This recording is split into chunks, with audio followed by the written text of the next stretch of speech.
All right. Hi, everyone. I'm here with Simi today, and Simi is a henna tattoo artist. I know so little about Simi's story, so I'm really excited. We're going to get into a conversation about her life, her experiences, and the topic of love.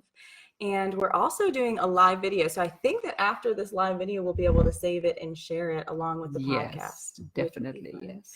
So thank you so much for joining me today, Simi. You are so well because I said yes because I feel so much good energy about you.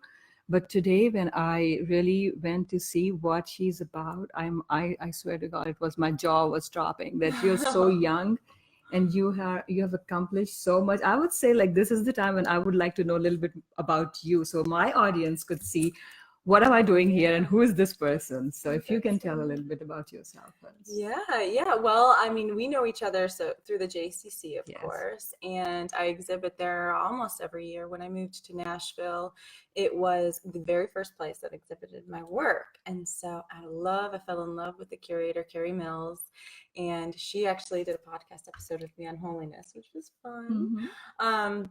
So yeah, and all my main goal with my work is to really involve the community in every project that I create and try to create art that represents unity and brings everyone together, because art is a universal language. You don't have to speak the same language to look at a piece and feel what the artist was experiencing or what the community involved was experiencing. So that's my main goal with my art. And I think you've seen, I mean, at least 5 of my shows that I've had at the JCC. Definitely. It's not only so cute because it has llamas in it. It's beautiful color, and I see here as well, and with so much purpose. Thank you. And like the TED Talks that you do, like, did that. Like it's about touching the art. It's not like, oh, cannot touch the art. It's so much about touching and everything. And just like so many things you're doing.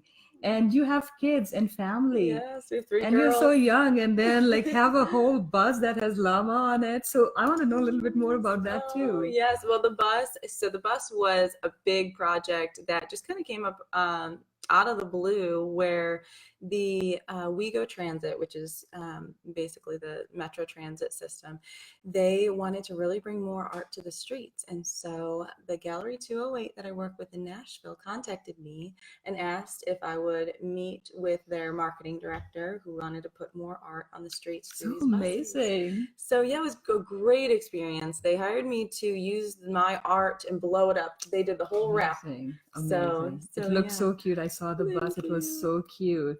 And not only that, like TED Talk. Yeah, that was fun. How did that happen? That was a few years ago. Again, we're just kind of doing things around Nashville, and we were connected with the right people that thought of us to kind of speak at this event. We had just done a big installation project on Dedrick Street. So it was a really great experience. And the goal behind it, we used these pink flowers, these amaranth, we called them amaranths, which is the never fading flower.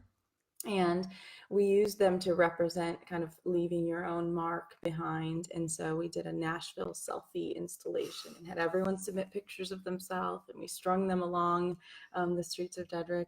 And that kind of then led to the TED Talk, where we spoke about how our goal today should not just be, I mean, we're so consumed with mass media, and imagery is popping in front of us constantly. We just really wanted to say, let's interact with each other. Let's not just be observers. Let's interact with the art. Let's interact with each other.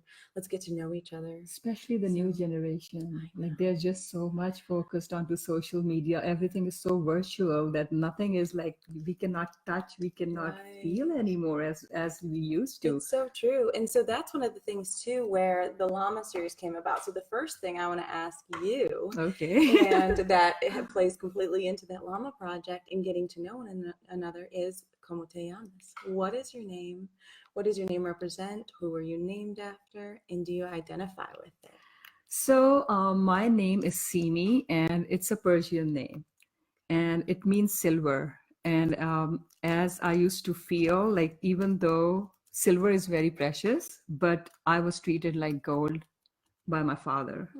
Coming from a culture, Pakistani culture, Islamic culture, where even though like women were given rights at the time when the whole world was in dark ages, and at that time Islam was doing really good. When it was Muhammad introduced that Islam, and the woman who he married to and she supported her was running the whole big business, and she was the one who proposed Muhammad. So this is the religion that was started like this, and I was still in Pakistan, where it's Islamic Republic of Pakistan, where I see like how women, like I'm lucky that I was really treated like gold instead. Like my name was silver, but I was treated like gold. But we have a long way to go. So I do kind of, when I moved to America and it was see me, like it sounded so narcissistic, like see me, look at me, look at me. So I said, no, that's not me. Even though I like my name, but it's not me. So when I started doing henna, and henna is so much in our culture that I was getting henna and doing henna in every big occasion. But it gave me an opportunity to have a conversation, have the connection with people. And then I wanted to give the best of people, whoever is coming into my energy, that somehow I wanted to uplift them. And henna gave me a chance to start a conversation, because I got a gift. I don't know how. Like I feel like Cosmic Connection Galactic Expo had a big hand in it. That like that event is coming this weekend at Fairgrounds. So please come there, because it really opens you up. So I feel like when we are connected together, and the consciousness is on a higher level, so it does something to each other. So that gave me the meaning of like my true name, like see me. So when you look into my eyes, who do you see? You see me. Yourself. Yes. So I just wanted to be the mirror. That's through my sessions of henna and talking about the awesomeness that we all have. So that for me, see me is when you look into my eyes, you see yourself. So I'm just a mirror.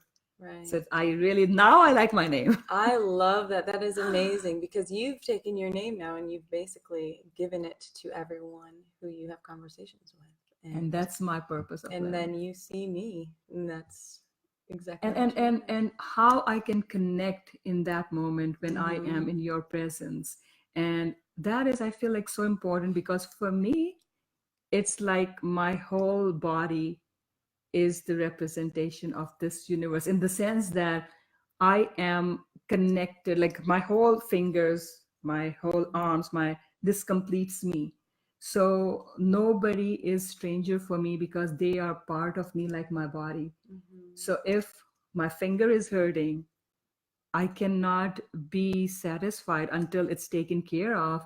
So if a stranger is walking on the road, even though I've learned so much fear that, oh, that's not good if you put them in your car and drop them to some place, but my heart is still hurting that I cannot help that person. So yes, we have beautiful heart in our body, beautiful face, eyes, but I'm sorry to say we have asshole too. I'm sorry to say that word, but that has its purpose too. So now my journey about love is to accept that part as well, and its purpose too. So everything is perfect the way it is. Okay, yeah. It's very hard to understand right at where I am right now, but I'm working on it.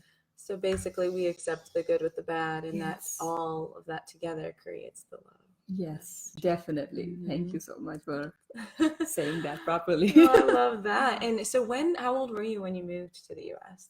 So I came here because of my arranged marriage. Tell me a little bit about that. Oh my God, that's so much fun, because me and my brother Faraz, like we are 9 brothers and sisters. Wow. But we two are totally crazy about love, I guess. So when he was he was 7 years old, and he said, like, he must be mad, and he said, I want to die, but I'm not married yet, so I cannot kill myself. Like nothing like that he wanted to kill, he was just angry. Right. So, and I feel like the same thing, that love for me as well was so important, that coming from the culture where a good girl will have only arranged marriage. So I had saved my love for whoever I'll get married to. And when I had arranged marriage, I met this guy when I was getting married. So you had never had any conversations with him or No, interactions? no. Really? I remember he was coming from America because his father was dying. So I got a phone call about this. There was a death in the family, and he was the one who called to our house. He was visiting America to see his dying father. And then when I knew that they're going to propose me, so I was so excited that he's coming from America, so he'll be talking to me. And he did not. He was a shy guy, and I was kind of like a little bit disappointed. But I knew that this is culture as well, so it was fine. So the really first talk I had was when we were getting married. Wow. On the stage. Now, how are family for you? What is that process? So I was lucky that my parent gave me a choice that this is the family who is proposing you, and it was a funeral that I saw, like, this is the guy in the parking lot, and I said, oh, he's in joggers, he's jumping, he looks lively. And family, I love the family because they were all about giving and serving. And that's what I learned from my religion. Believe me, like Islam, that's what I learned. Like the way it is portrayed now, it's not like what I feel like, no, that's not what it is. But yeah, that's part of it too. So yes, I saw that they are very giving, kind. Like they will really sacrifice themselves to give so much to others. And I always had this in my mind, like this is how a good person is. So when I saw like he's from that family, I'm sorry, he's from that family, then he must be good too. And he is good. And I'm not with him anymore because I wanted to have that fantasy love that I learned from Bollywood. Don't watch Bollywood movies. So I was like kind of romantic, like, yeah. Yes. So he was very good, but I was really looking for some verbal, some like to see that love as well, not to just like, yes, you love me. So what was that relationship like once you had that first conversation at your marriage ceremony? What from there developed, and how long were you married to him? 18 years. Wow. So I have 4 kids from him. Oh my goodness. Yeah. So that date was just like, we were supposed to have kind of a like marriage. So he'll file the paperwork and it will take 2 years, and his father was dying. So he'll go back. He was just there for a week. So we do not, we talk to the whole family, but the guy we are getting married to, we don't talk to them. So it's just a stupid culture. Seriously. Yeah. So I was so afraid that I won't be able to talk to him because I heard he'll be leaving in a week. So I said, this is the time. And a girl is like, a good girl won't be talking. She'll be just literally wearing a veil on the head and will be shy and pretend that she's sad because she's leaving her family and going to another guy. But I was so happy to be getting married with a guy. So yeah, it was, I did not know anything, but I had saved my love for whoever that person will be. And I loved him and I wrote poetry on him. So yeah, and he was, because he was in America, so it took him 4 years to apply for me and all the paperwork. And I already had 2 kids whenever he was coming. We are so fertile. I swear to God that I was so pregnant. He would visit you. He had to stay in America. Yes. And then you stayed in Pakistan. Yes. And he would visit. Was that often that he would visit? No. So first, when we got married, it was just kind of paper marriage. It was nikah, like the religious marriage. So I was allowed to be with him. But culturally, if I'm not done with the last reception, I cannot have any physical contact with him. Oh, okay. So, and he stayed there instead of a week, he stayed there for 8 months. So we were kind of like seeing each other. So it was really complicated. So there were a lot of complications, but finally, this was the reason I came to America. And I used to say, like, if he was in a war zone, I wanted to be with him. Because I loved him. Yes, you're that. And for love, I knew that I could do anything. So everybody else wanted to be in America, and I was very happy in Karachi, Pakistan, small place there. But I knew that I wanted to be with him. So I came here after 4 years. And with 2 children. Yes. How old were your 2 children? So my youngest one was baby, like 10 months old. Oh. And my older one was 4 years old. And leaving my loved one behind, where we are such a fun-loving people. And we are blessed that we bring so much joy in people's life. Like my family, Rizvi family, I'm very proud of my family that they're very giving and caring and awesome.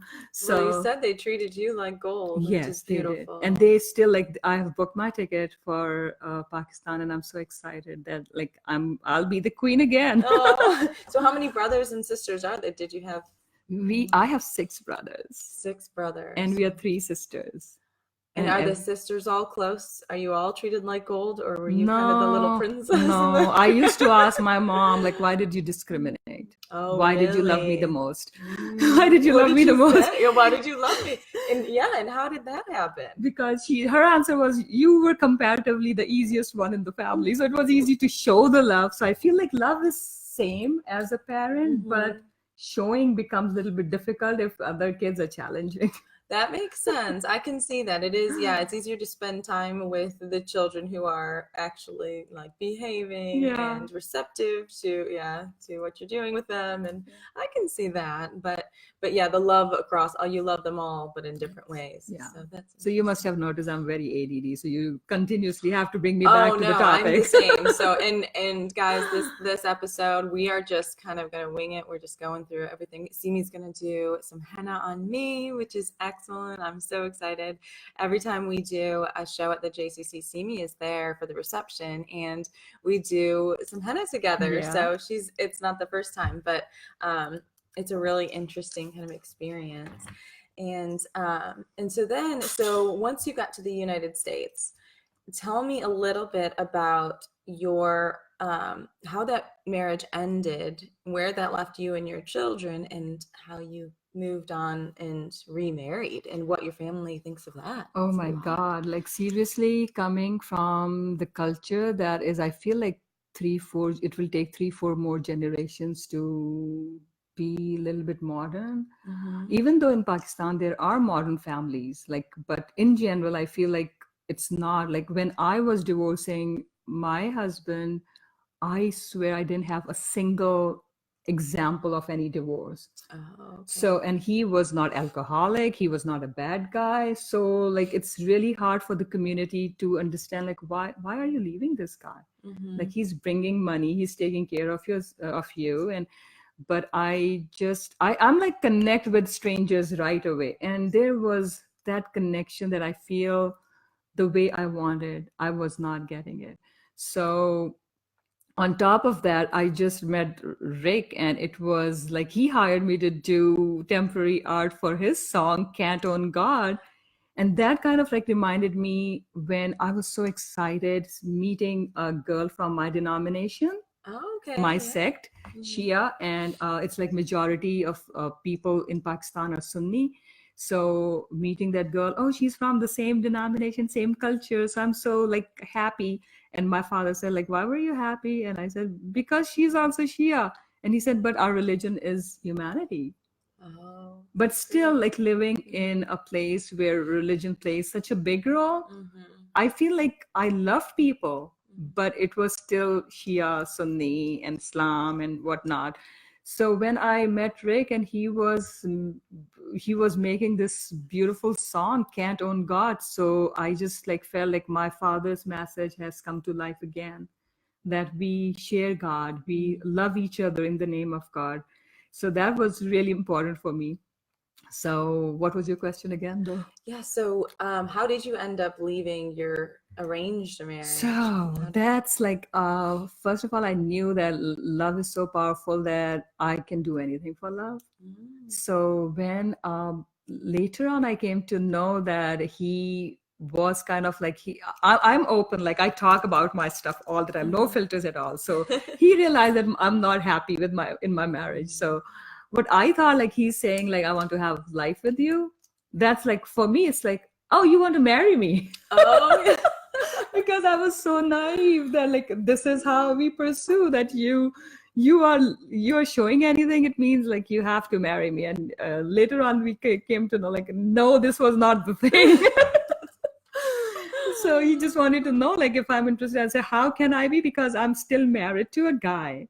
And but I knew that whatever it will take, and I thought it will be so easy because we don't have any connection. So I told my husband, ex-husband, that, like, I was leaving last year and you said you'll change. And when I said, okay, like, you'll change, and it didn't, nothing happened. So I was leaving at that time. Now I feel I have a good reason. So Yeah. just give me divorce, because in Islam, it's so easy that men can like give divorce without going through all the legal thing. Wow.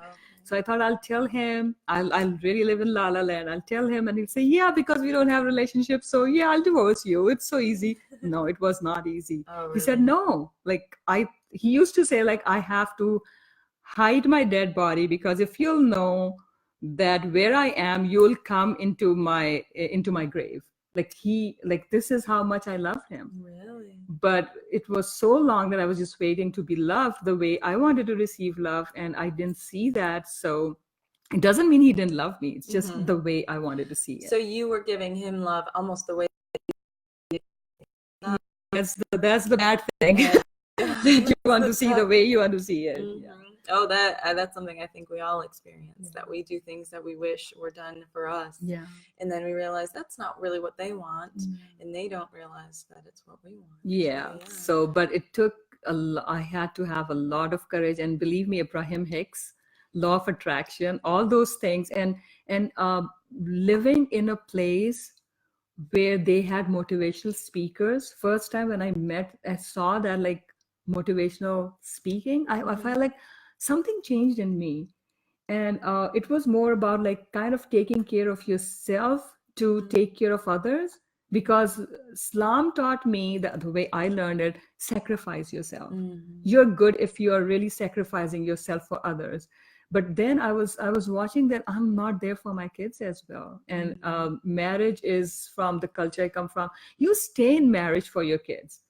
But for what? And if I'm not even there with my kids, I'm just so depressed in this marriage. Right. So I learned through those motivational speakers that you have to have oxygen for yourself to save even your kids.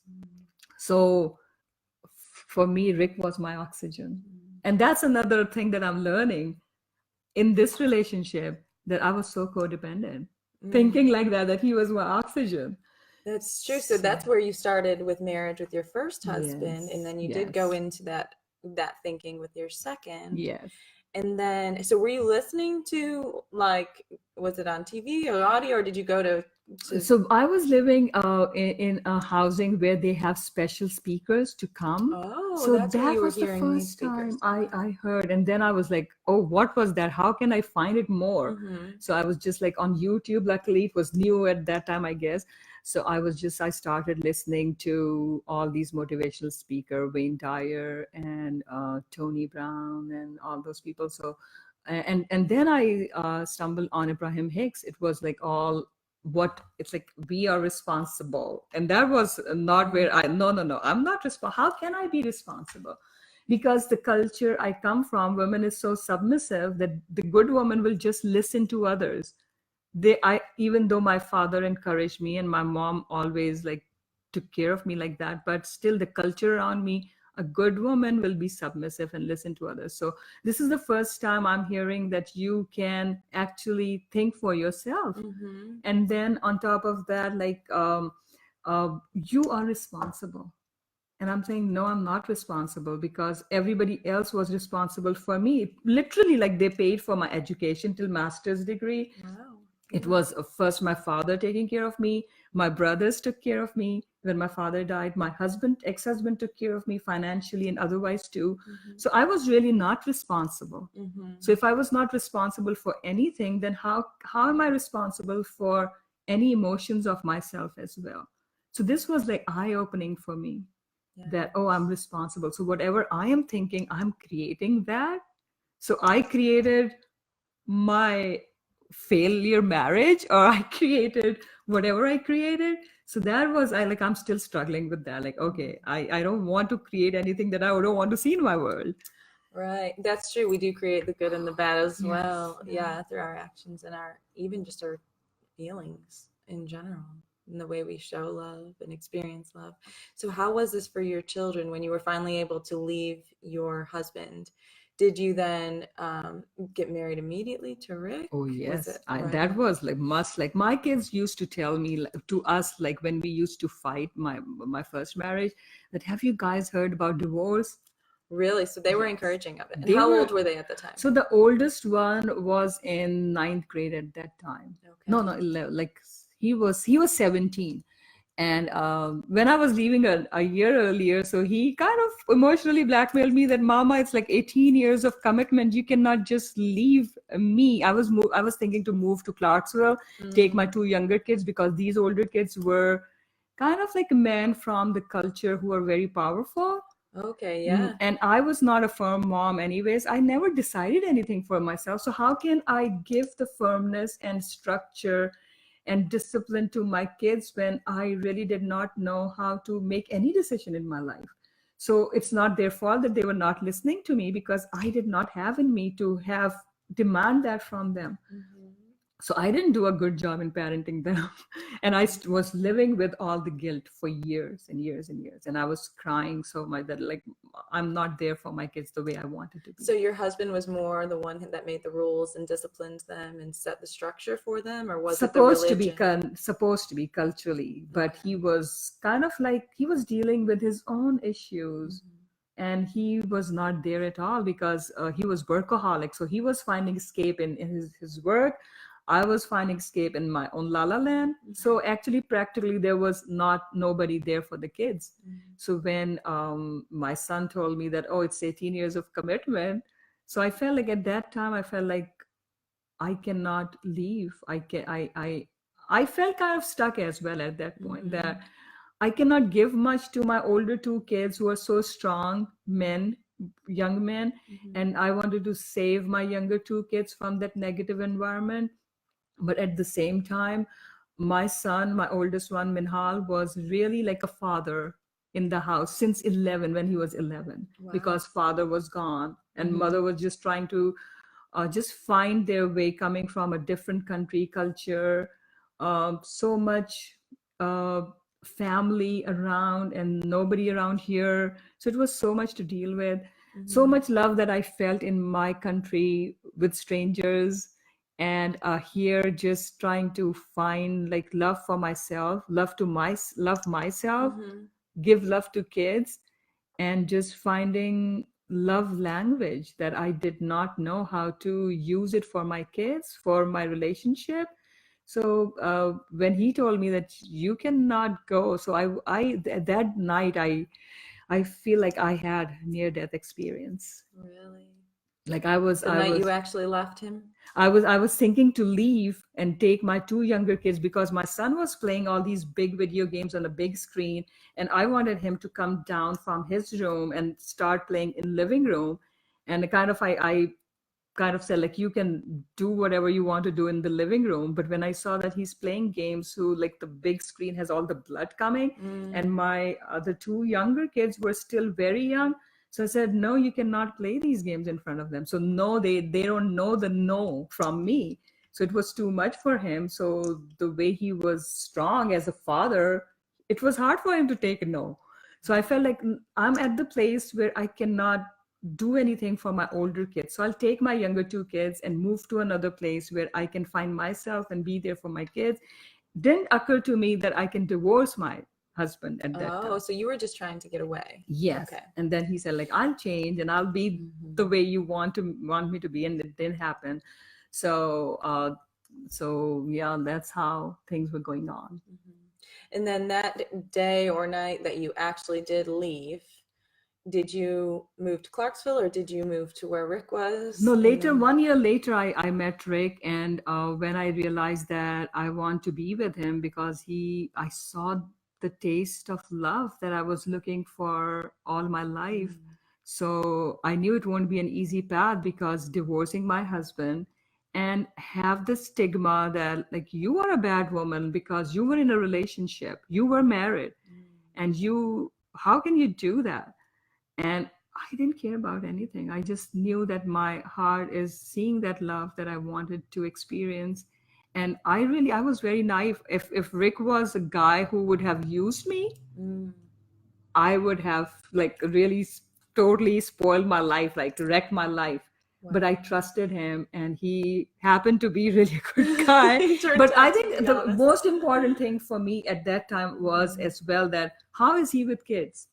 Okay, so Because had you met your younger two or yes, all of your kids? Or- yes, younger two especially, because these were the one I really like. Younger three, like my third son was also not too old, but he was still teenager.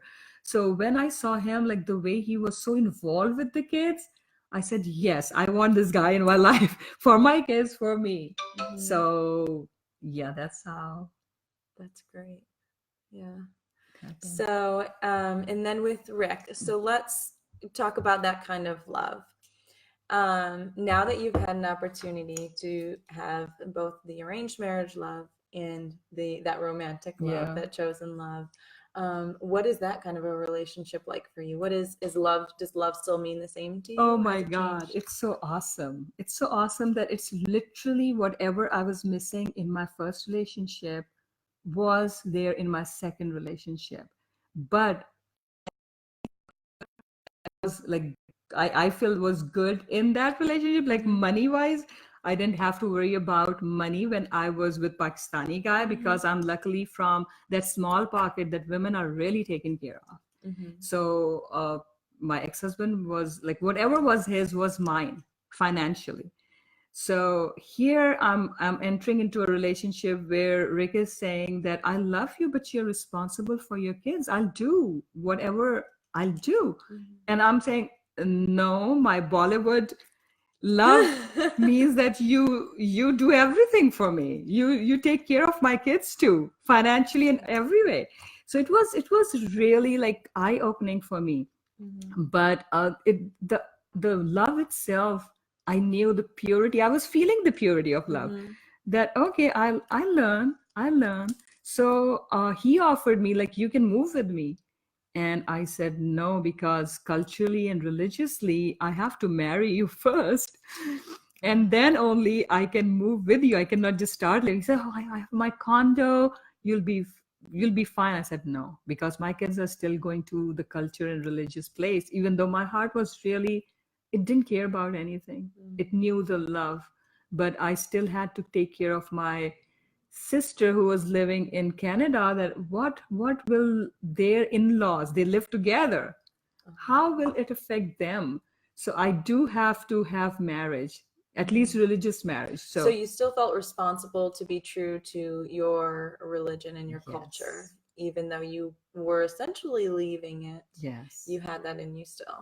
yes, because my kids were still going to the mosque, and unfortunately, religion is a lot of judgment. Mm-hmm. So I knew that they'll be judged, like really judged by all this. And my sisters' marriages will be affected because they will be answering, oh yes, your sister has moved into a with a guy without getting So married. you were protecting them despite your own desires. That's your feeling of needing to sacrifice It yourself. didn't even look like sacrifice because that's so much part of our life, like living like this, that no, that's nothing sacrifice. That's what you do. And do you think too, I mean, your love for your kids and your sister and wanting to protect them, that love did overpower your love and your desire to fulfill whatever it is you wanted to do, kind of a reckless fulfillment of that. You still had so much love for them that you were willing to. And I Make sure decided I didn't have any money because um, I was taken care of. I had master's degree, but I was not using it because I wanted to be with my kids. So I did few things here and there, but I didn't know like how to survive. So the house rental property was income based when we, and that also was because of love, because my ex-husband's brother wanted to move here, and he wanted to, he doesn't show love to his family too, but he loves them. So he was thinking that when they'll come, he'll give them place to live. So I applied for income-based family. So I said when they'll come, so he'll take care of them financially. So we'll move into income-based family.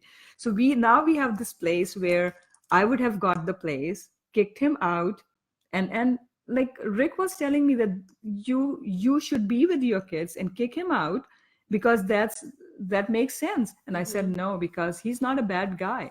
If I'll kick him out, he might commit suicide, because he was a depressed person anyways. No. So I said, no, I cannot do that. But I did not know what to do. So I ended up in going to shelter for 2 months. Wow. I With lived your children?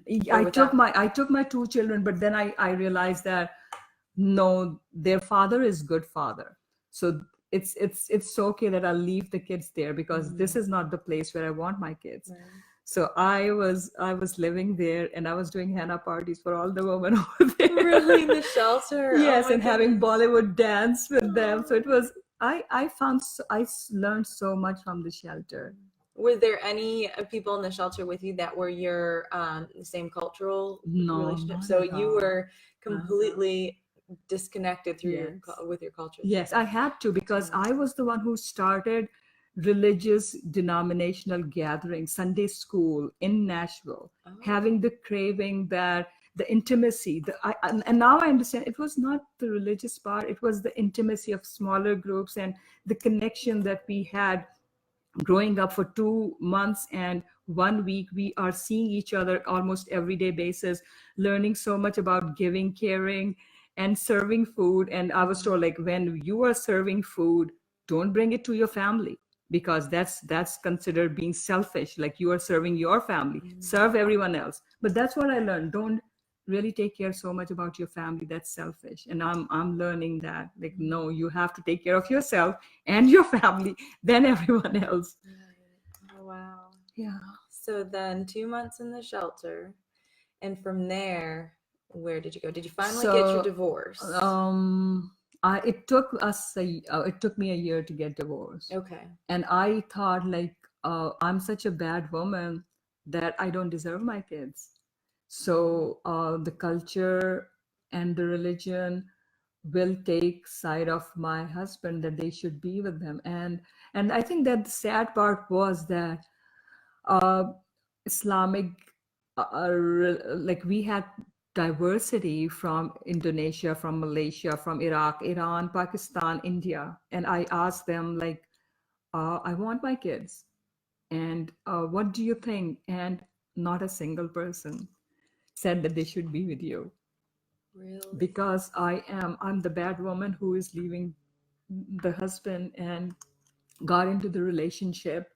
So it was, I was convinced that I'm bad.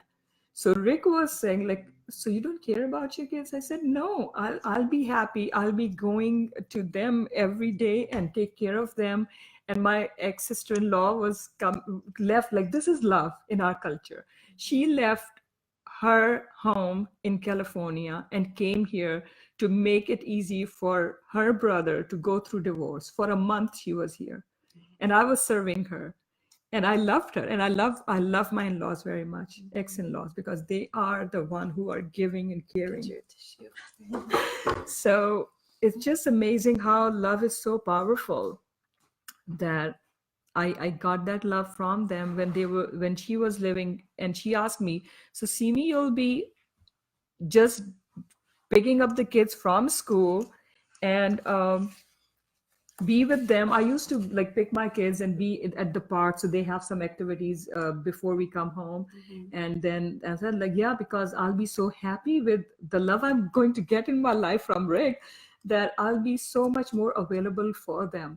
So she said, so what life will you have with Rick? I didn't even think about that. I just knew that I have love from Rick. And Rick is, on the other hand, saying, see me, they're your kids. If you love them, you have to fight for them. And the movies I saw, Bollywood, like, it's so much trauma for the kids if they're going in front of, like, fighting for anything. I was not a fighter. So I said, no, I love them and I'll be there, but I cannot fight. And he said, no, you have to fight for your kids. If you love your kids, you have to fight for them. And he gave me so much power to fight for them. So now I have half of the custody because of Rick. Good. That's wonderful. So love is the key for me in my life.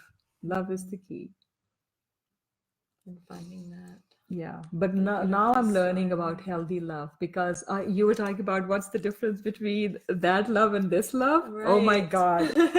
It's like the difference of night and day. And every difference that you think is there.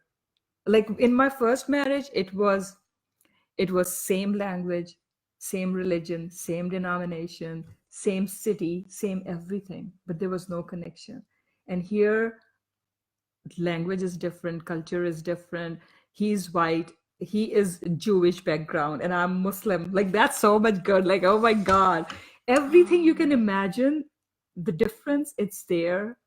And we both were so codependent. We learned from our love relationship that how much broken we were. And every day we are finding our strength through this love. That like I learned all the jargons of like codependency and love addiction, everything from this relationship. And just understanding that, wow, this is what we were going through, and healing, going through that healing, understanding that no, I am enough for myself. So that's the beauty of this relationship. It's tough though. It's very tough because we intensely love each other. We are very intense people. So we're going to take one short break here. I'm going to figure out and make sure we've gotten recording. We've gotten, my feed is brilliant. So I'm going to pause this for a moment on Facebook Live to make sure our recordings come And through. I'm sorry, I didn't get a chance. Like there's so many people with so many comments. I'm sorry I didn't get a chance to answer them. Hi everybody. Thank Hello. you for joining us. Thank you. All And right, we'll be back. We'll be right back. Okay, we're back again. We are back. So we're really excited now because Simi is going to do henna on me. And tell me a little bit before we get started, what is it about henna? Have you been doing henna for your entire life? And tell me kind of some of the tradition and symbolism of the henna tattoo. So henna is like a big part of our culture. Any celebration, any holiday, like there is henna. Okay. At least like when I was in Pakistan, it was like that. And if somebody's getting married, like bride is of course getting henna all over her arms and legs, and all the bridesmaids are getting henna, all the girls, relatives, everybody's getting henna. So whole day was so much fun because at that time when we are doing henna on each other, or we'll hire somebody to do henna. And at that time we are singing songs and the bride is getting massage, and it was beautiful, beautiful. So yes, henna is a big part of our culture. And I opened my eyes. I was living with extended family, so my cousins were doing henna already. I started inviting my neighbors and started doing henna on them. So it was always very special because it will incorporate people anyways. And when I never had any experience with henna reading, because there was no such thing. So there's a difference. So in Pakistan, the marriage henna and all of the events basically that you did henna at, or people did henna at, there wasn't a reading involved? Not it was at all. Just an art form? Yes. Okay, so was there any symbolism associated not with when it? I was growing up at all. When I did henna here, so some bridal weddings, they wanted to incorporate their gods and goddesses into it. So it was very meaningful for them, Hindu religion, that they were incorporating henna. Okay. And then I learned like their tribal henna. So they like Ankh. So those were very meaningful. Okay, yeah. And I feel like maybe they wanted, instead of permanent tattoo, they wanted henna tattoo so they can have something on them, but that was very meaningful for them. Okay. But when I started doing henna at Cosmic Connection, the place, a very spiritual place where they sell all stones and sage, and I was surprised when I went there, like, oh, I thought it's only in Pakistan or underdeveloped countries where we believe in these things. But it was so cool that that store had all those, and then they had readers and mediums and so voodoo, whatever, like all those things. So it was kind of like I did not know what to do, but I was just trying to do henna. So I did henna, and then they had this big galactic expo where all these mediums and spiritual healers and reflexology and all alternative healing were under one roof. So I was feeling so inadequate, like I'm just doing henna and I'm not offering anything more than that. So when I did henna on a girl, like looking at me, people will say, "Where are you originally from?" She was just white American girl, and I'm doing henna on her, and I felt like it looks so Oriental. I didn't even know the difference between Chinese and Japanese writing, but it was like so like it came out from my mouth. It looked so Japanese. Even the art was not Indian traditional that I used to do. It was somehow Japanese art. So she was a shy girl. She went away, and then her mom stopped by my booth and she said, "I just wanted to let you know that we adopted her from Japan and she's learning Japanese this year, and we're trying to get connected with biological parents that are still in Japan." So that gave me something that, like, and I feel like Galactic Expo is such a powerful place where there's so much positive energy to serve and give, even though they're charging because they have to pay bills. But the truth of purity of service is there. And just to bring that person on another level that is coming into the booth, that's what I found there. So that opened up for me, like, to understand that, oh, I can do something more for people, uplift them through my session of henna, talk about the awesomeness that I feel everybody has anyways. Right. Yeah. So my henna, I feel, is a gift for me to see gifts in people when, however, henna is coming out, how the designs are coming out. So I kind of get confused, like, am I on the right track? Like, I'm confirming from people that does it relate to you? And luckily, somehow, like 99.9% of the time, people say, "You're right on." And I say, "How? I don't even know." That's So that's interesting. just like a blessing for me to see awesomeness in people through these sessions when I'm doing henna. And to communicate with them both through like the verbal storytelling and talking and speaking you do with us, and then also the art itself. You've done henna on all three of my girls, Yeah. and you can sense energy. And you've actually converted to Judaism, correct? No, Or no. Okay, so you're just married to someone who is Jewish. Yeah, I've become Your husband. spiritual, and I But you- understood the difference between religion and spirituality. Okay, so you True. never actually converted, No. but so you kind of just encompass it all in your lifestyle now with your children. And are your children at all interested in any other I feel like, religions? no, I feel that's so awesome, and I used to give so much importance to religion. But now I feel like spirituality is the best because it does not divide people. It just bring everybody close. And spirituality for me is coming close to your own spirit. So the Jewish thing that I learned, I am that I am, is so powerful for me because law of attraction, what am I thinking about? If I'm thinking that you are bad, it means I am bad. If I think you're awesome, I am awesome. And I'm seeing so much more awesomeness in my life because I am meeting awesome people like you, seriously. So young and awesome that they are serving, like you're serving, and in bringing so much love and expanding that love. That's the main purpose of us being here, I feel. I love that. So henna gives me a chance to see that awesomeness in you. Oh, and I see it in you as well. Thank And like you. I said, you can sense energy, and I've always loved just kind of that interaction with people when that's what you're doing through your art. So Yes. I say, usually I ask people, what in their lives, what art or, visual things that feel they connect with. But for you, obviously, it's henna. And so Yes. we're going to do henna. And that's why I said, like, oh, that will be so wonderful Yes, that it's I'll be perfect. doing art on you. So that will be the thing. And on top of that, I feel like let's see what comes on. Okay. And does it matter which hand you usually do or anything? So usually it's just a matter of anything. Let me see if we can. Okay, so we'll do some little.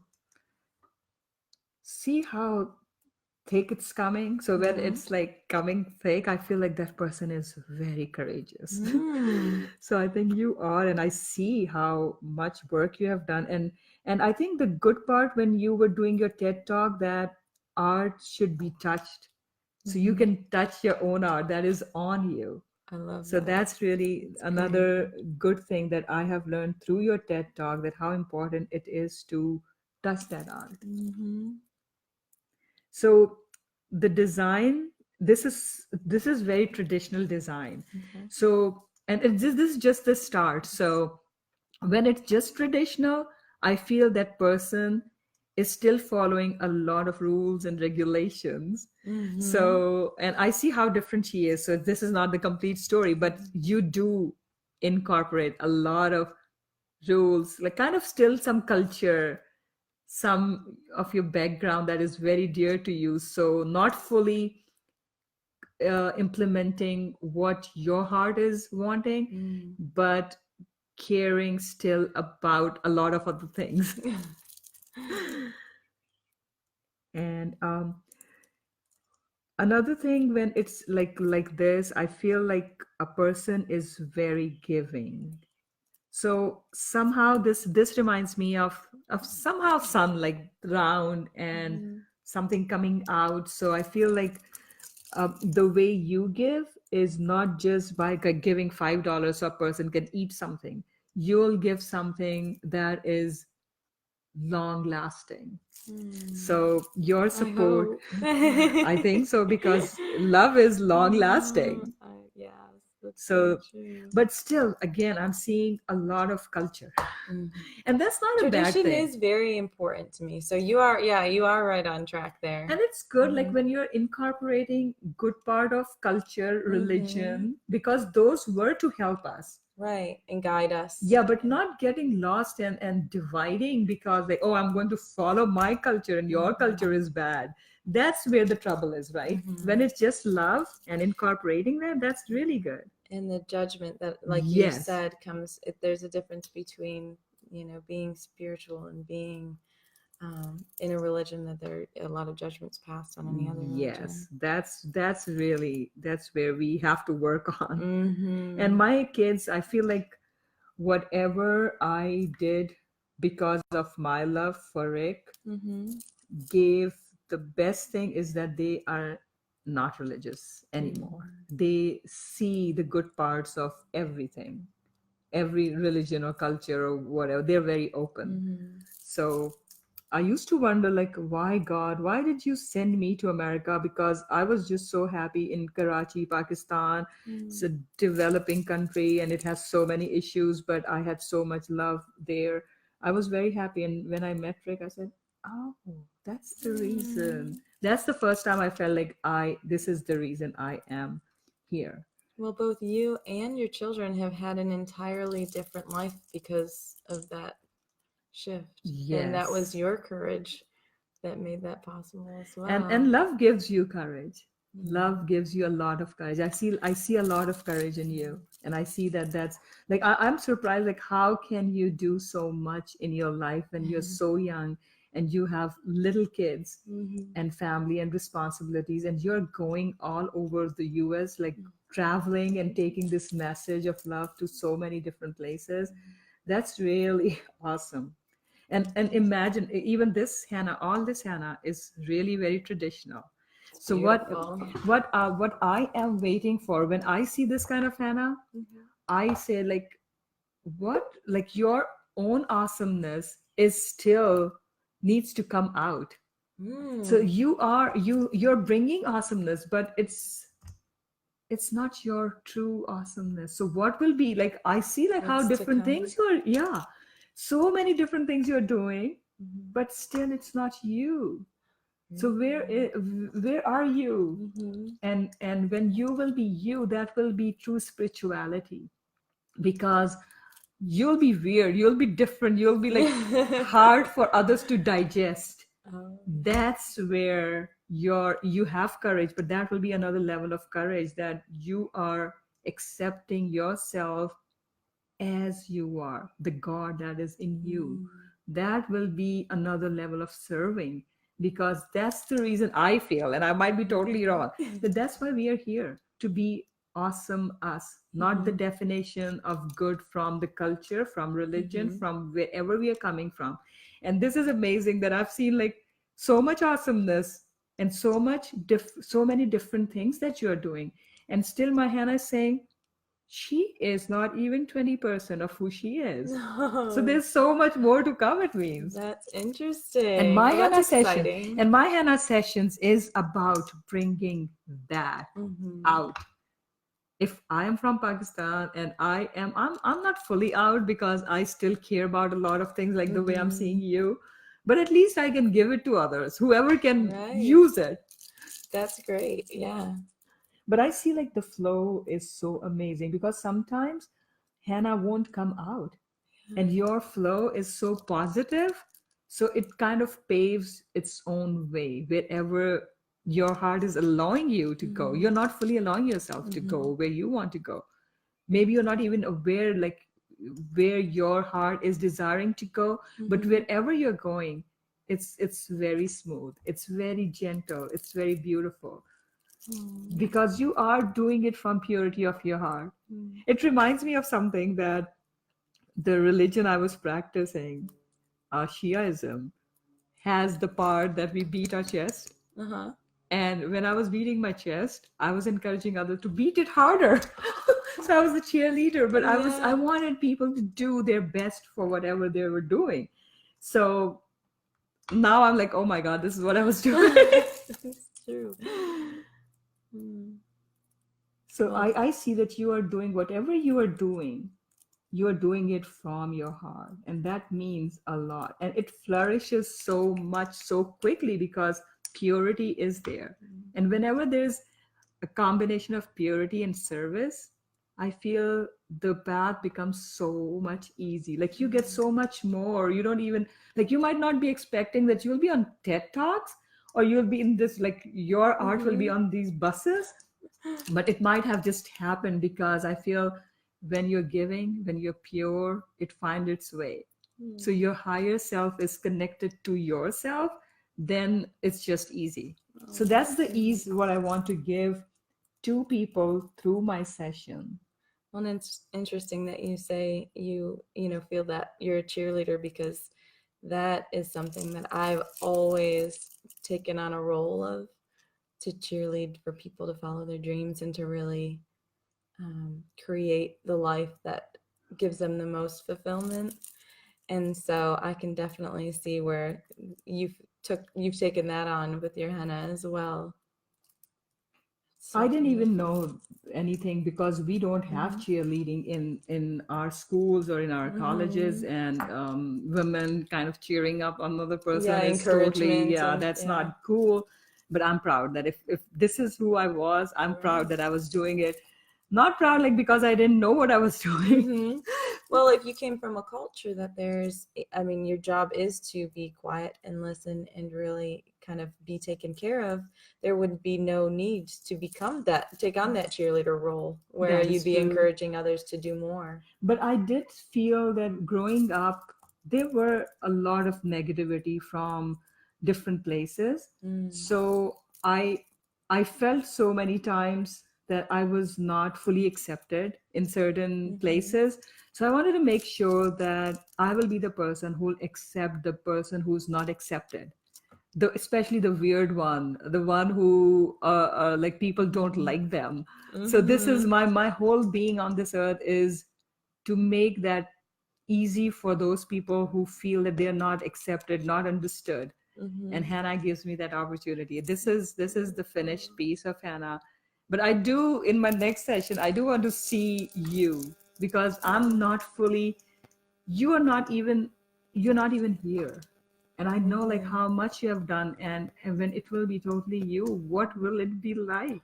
That's an interesting. awesomeness. That's what I'm waiting for. Well, see, we don't know what is to come yet. Yeah. It's just the beginning, I guess. Which Yes.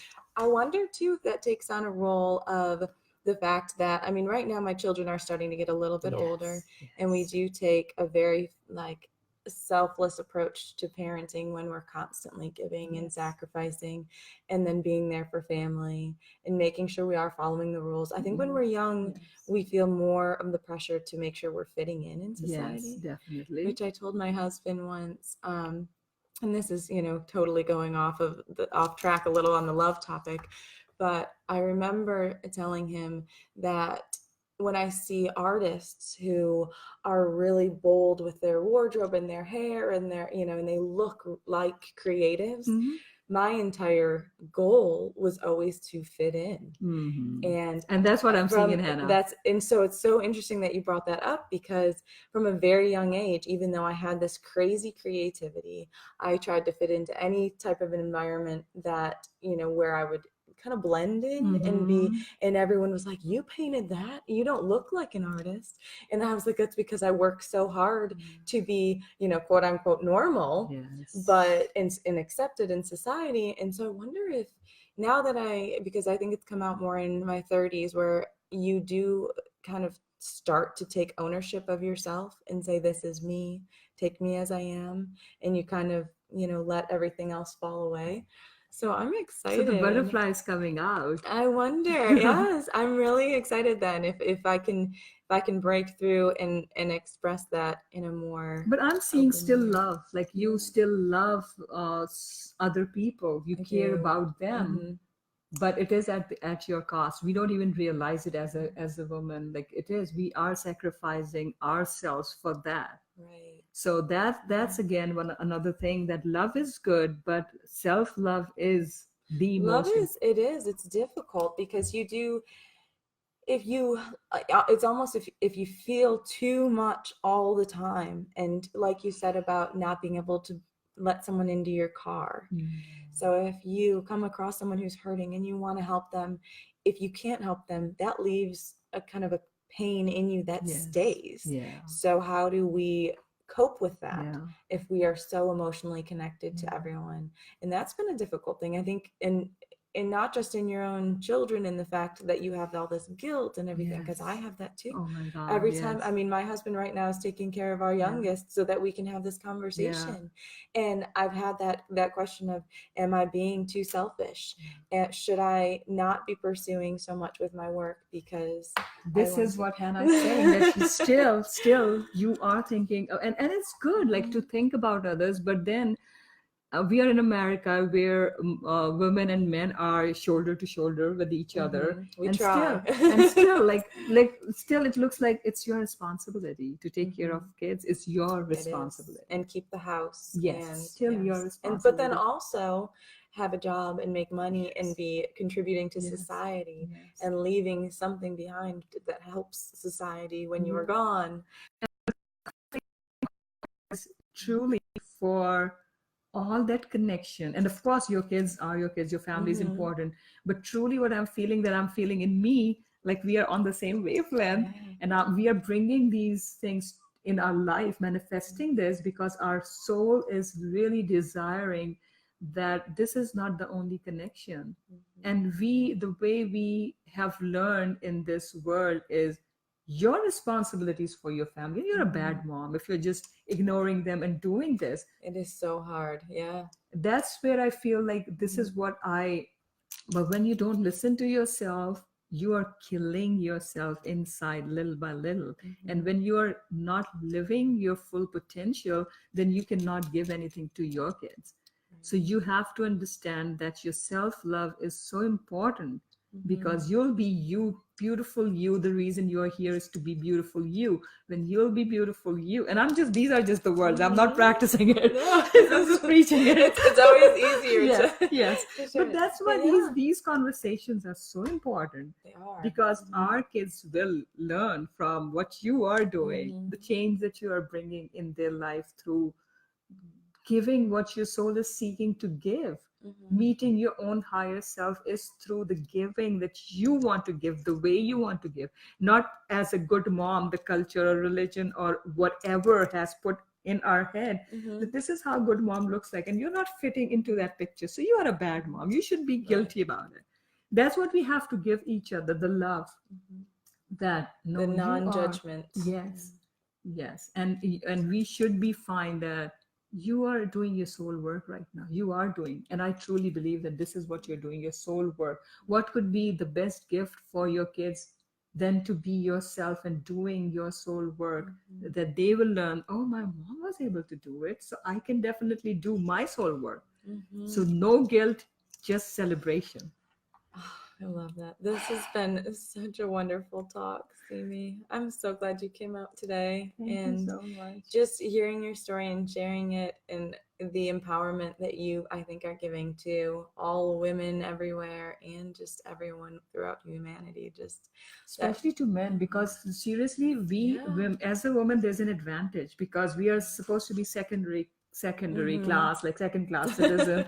So we don't have that like we have to be perfect in a way. Like there are women who wants to be perfect, and that's good. There's no perfection. I don't believe in perfection anyways. We're all a mess. But men have a totally different, like when I do henna on men, first of all, like it's usually corporate event when women are getting henna and they kind of push men like go get henna. And when I'm doing reading on them, and sometimes when they are crying, that's the best moment, that you are allowed to be human. You can cry. You can have emotion. Yes, that's such a beautiful thing, that when they know about themselves and they like they are hesitant to accept it, because they have to be the coolest, not the coolest, they have to be the strongest. And at that moment, they don't have to be strong. So they have that stereotype on them, just as equally as we have it, the responsibility to be the ones providing for their family and taking care of the family, and the pressure that goes along with that. Yeah, that's very insightful. So before you leave, I know that Fifi came out here and she wanted. Do you want to keep our video rolling for a minute while you do a little video or a little henna on Fifi? Yeah, definitely. Yes. Okay, so we're gonna grab. I'll continue when you bring the we're beautiful grab my girl. little one. Yes. And I have a beautiful girl here that I'll be doing henna on. Hello, Fisher. I did henna on you. Look at the nails. So we can turn this Colorful, beautiful Oh, yes, she nails. painted her nails today. Let's see if your henna is different than your mom's henna. I feel she must have given you, like we want to give our kids much more than what we have, right? So I want to see if she has got, I know the way you were dancing. It was so cute. So it looks like it's still traditional. She is very young too, so that's okay. But you have a lot of power, I can see that. And you're very smart. She has a lot of wisdom. Are you a smarty pants?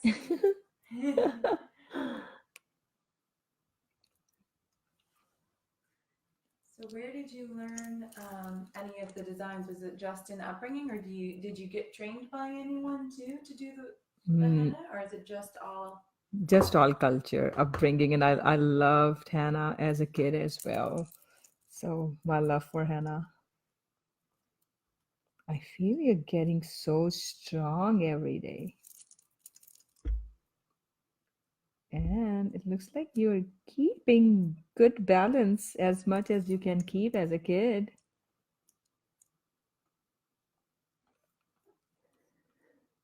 What do you think of it? Huh? Cool.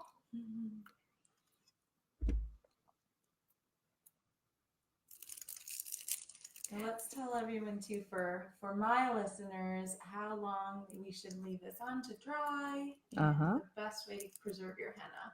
So this is the dark paste of leaf, and it's very healthy as well. A lot of health benefits. I was surprised. So leave it on as long as possible. I sometimes wrap my dry henna and put it in a plastic saran wrap, so the body heat is trapped, so it keeps it moist, and the more it is on your skin, the better is the color. So leave it on as long as possible, and it takes about 30 minutes to dry.